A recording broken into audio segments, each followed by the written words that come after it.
Irmãos e irmãs, graça e paz da parte de nosso Senhor Jesus Cristo. Hoje nós vamos nos preparar para celebrar o terceiro domingo do tempo comum. A primeira leitura é do profeta Isaías, capítulo 8, versículo do 23 ao 9 e versículo 3.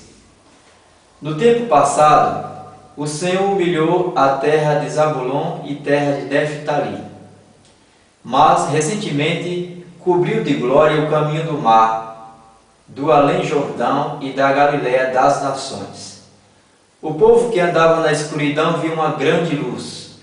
Para os que habitavam nas sombras da morte, uma luz resplandeceu, fizesse crescer a alegria e aumentasse a felicidade.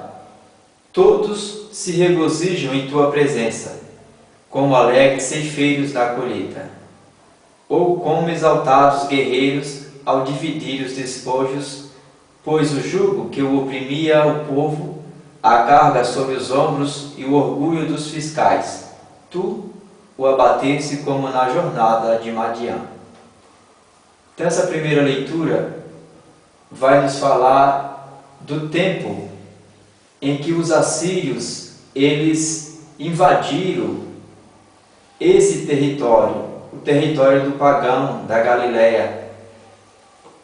E o profeta Isaías ele vai apresentar aqui para o povo uma nova esperança. O povo que andava nas trevas viu brilhar uma grande luz. Em primeiro momento, ele vai estar aqui falando sobre o Emanuel que vai chegar, né? Que vai trazer para o povo uma nova esperança. E depois, essa visão ela vai ser vista como Jesus Cristo, que é essa esperança do povo. O povo que vivia aí na escuridão, pela invasão daqueles que o oprimiam, vai ter agora um novo rei, vai ter uma esperança de viver dias melhores. Porque Deus vai fazer crescer a alegria deles e aumentar a felicidade. É o que nos diz o versículo 2. Pois o jugo que oprimiu o povo, a carga sobre os seus ombros, o orgulho dos fiscais, tu abatesse como na jornada de Madiã. É Deus que traz uma nova esperança para o seu povo. Deus que traz a alegria, porque vai chegar Ezequias, o filho de Acás, naquele tempo, tido para o povo como o Emanuel, aquela esperança nova, um rei que vai governar com justiça e que vai libertar o povo da opressão daquele tempo. A opressão é vista aqui como trevas. As pessoas que são oprimidas, que são perseguidas, elas vivem nas trevas porque não podem alcançar a luz de viver em paz, de viver em alegria, de viver em harmonia, de ter Deus como esperança. Então Deus vem aí com essa promessa trazendo a paz. Aí no Evangelho de Mateus nós vamos ver que essa luz para os dias de hoje é o próprio Cristo.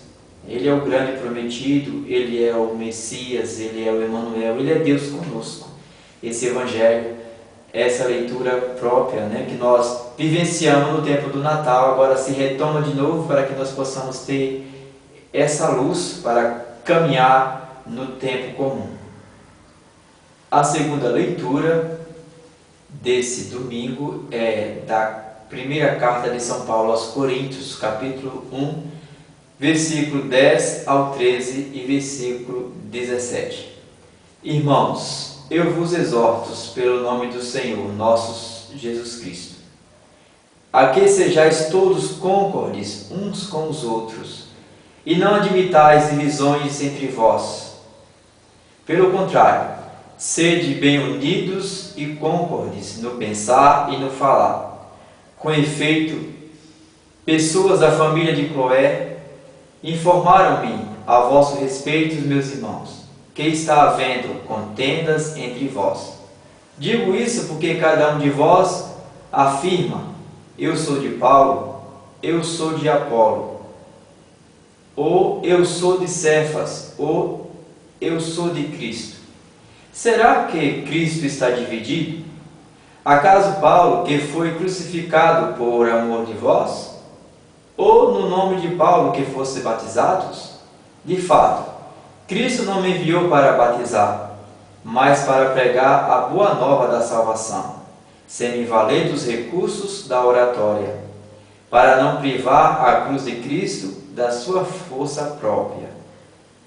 Então aqui nós estamos vivendo um período em que as pessoas, ao invés de aproximar-se de Cristo como seu único Salvador, elas idolatravam os seguidores de Cristo, as suas testemunhas, os seus apóstolos, como sendo pertença de cada um. Aí Paulo vai dizer, por acaso, fomos nós que morremos na cruz para salvar? Fomos nós que batizamos vocês ou foi Deus que os batizou? E as pessoas, cada um ali tinha o seu a quem seguir.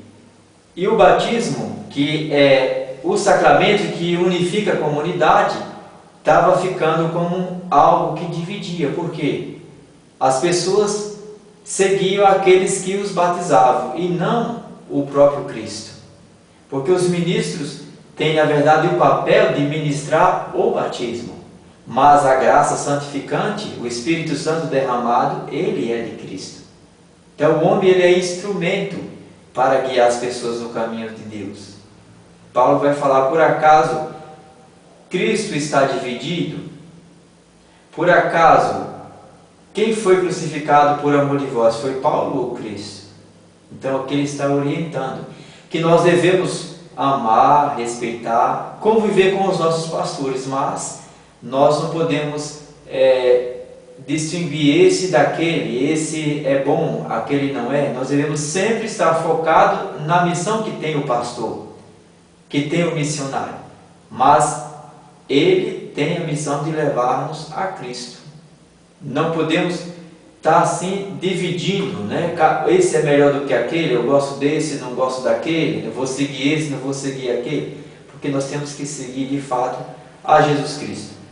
E lá na comunidade de Corinto já tinha essa preocupação. Alguém já vinha se queixar até Paulo que estava tendo essa divisão. Eu sou de Paulo, eu sou de Apolo, eu sou de Cefas, ou eu sou de Cristo. Então uma variedade, né, de segmentos que na verdade estava prejudicando a essência do cristianismo.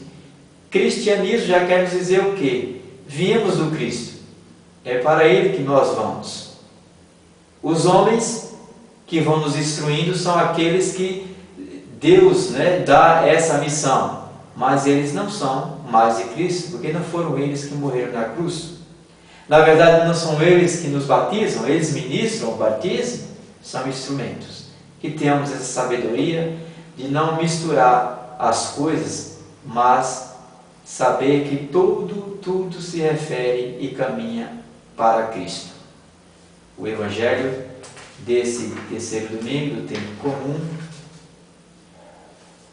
é de São Mateus, capítulo 4, versículo 12 ao 23.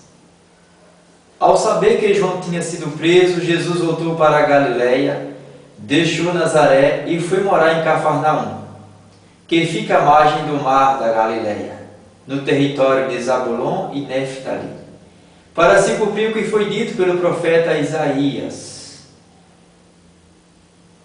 Terra de Zabulon, terra de Neftali, caminho do mar, região do outro lado do rio Jordão, Galiléia dos pagãos.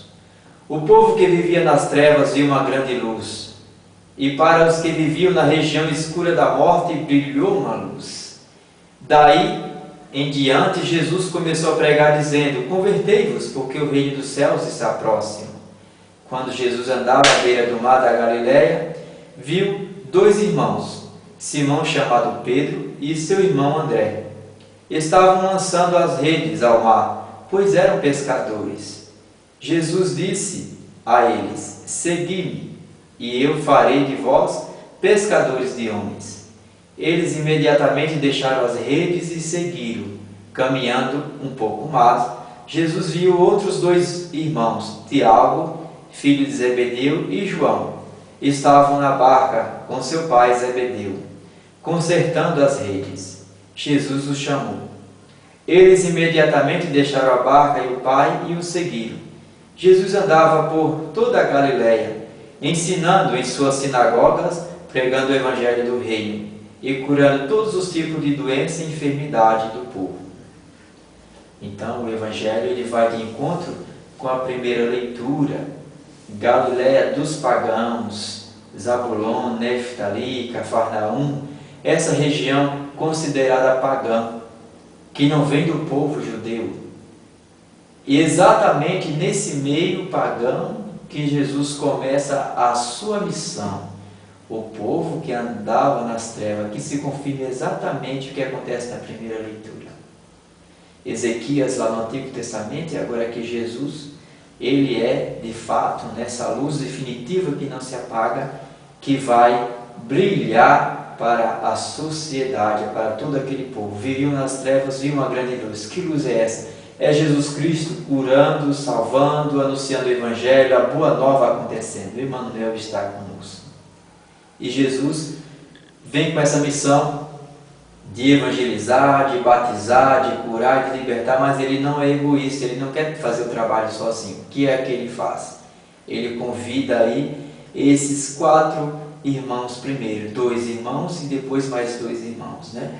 Aí em primeiro lugar nós temos Pedro e André, depois Tiago e João, que vão assim caminhar com Jesus, colaborar na missão, pois a missão ela não é exclusiva de Jesus.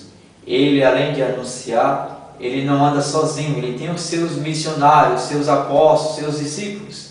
E ao convidar, eles imediatamente deixam as redes. E Jesus vai dizer algo muito interessante.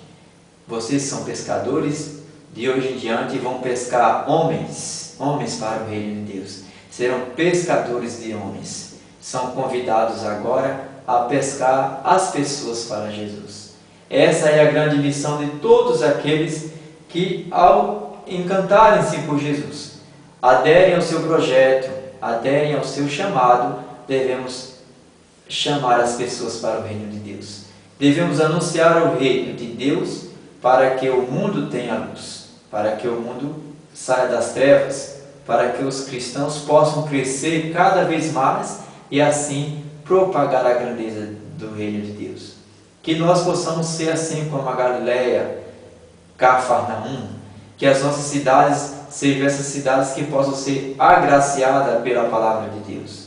Se Jesus não quis anunciar o Evangelho sozinho, é porque ele sabia exatamente que dias iriam chegar em que os homens e as mulheres que continuariam a sua missão, que deixariam que o vosso reino chegasse aos outros, sendo assim instrumentos, missionários, discípulos e apóstolos do Senhor. Que possamos nós celebrar com muita alegria essa liturgia tão rica e levar as pessoas a enxergarem a luz de Cristo que está muito bem acesa no meio de nós. Louvado seja nosso Senhor Jesus Cristo.